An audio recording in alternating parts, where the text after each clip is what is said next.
teman-teman, nah di segmen kali ini kita akan membahas tentang sejarah lagi. Sejarah yang akan kita bahas yaitu penerbitan pertama di Indonesia. Dan selengkapnya akan kita bahas di Learning with Nas Media. Nah teman-teman, hari ini kita akan membahas tentang sejarah penerbitan pertama di Indonesia. Namun tidak membahas tentang penerbitan saja, tetapi kali ini kita akan membahas tentang awal mula pergerakan dunia literasi di Indonesia.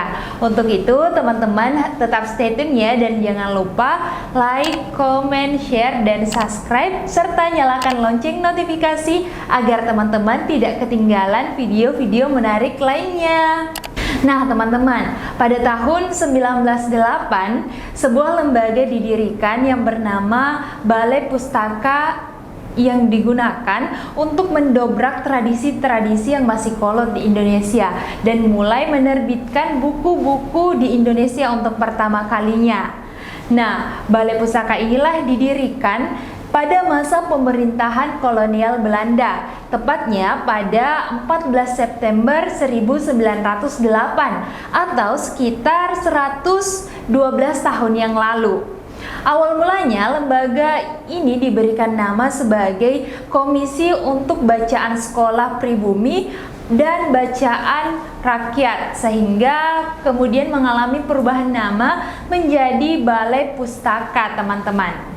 Balai Pustaka ini didirikan dengan tujuan untuk menerbitkan buku, majalah, koran, maupun karya-karya lain di Indonesia. Namun, ada satu tulisan yang tidak boleh atau dilarang diterbitkan, yaitu tulisan yang mengandung nilai-nilai perjuangan atau mengkritik sistem yang berlaku pada saat itu, karena dinilai dapat memprovokasi dan memicu kekacauan karena mengkritik sistem yang terjadi pada saat itu, yaitu pada pemerintahan kolonial Belanda, teman-teman.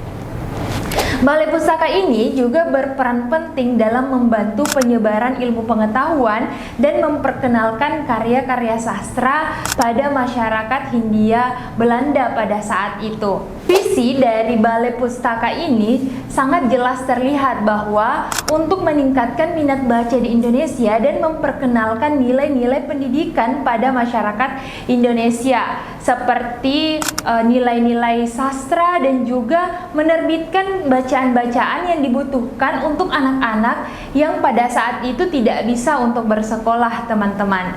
Nah, salah satu karya klasik yang terkenal dan diterbitkan pada masa itu adalah suatu karya novel yang mungkin juga kita masih familiar dengan karya tersebut, yakni yang berjudul Siti Nurbaya yang ditulis oleh Marah Rusli. Nah, karya tersebut juga menjadi ikon sastra Indonesia pada zamannya loh, teman-teman.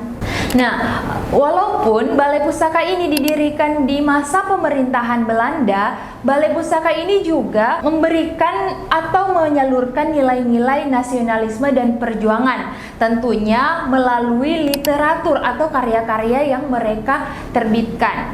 Dan bukan berarti Balai Pustaka ini dalam menyebarkan ilmu pengetahuan, memperkenalkan literasi ke rakyat Indonesia tidak mengalami tantangan.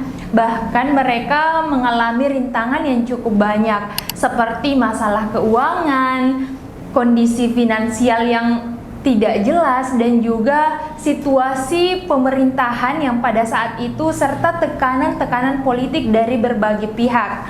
Namun karena semangat juang untuk memperkenalkan nilai-nilai pengetahuan dan meningkatkan minat literasi di Indonesia, serta untuk mempertahankan identitas bangsa yang tidak pernah padam, sehingga Balai Pustaka ini terus mengevaluasi dan meningkatkan kualitas dan relevansi terbitan-terbitan mereka, sehingga mereka terus bisa beradaptasi dengan keadaan.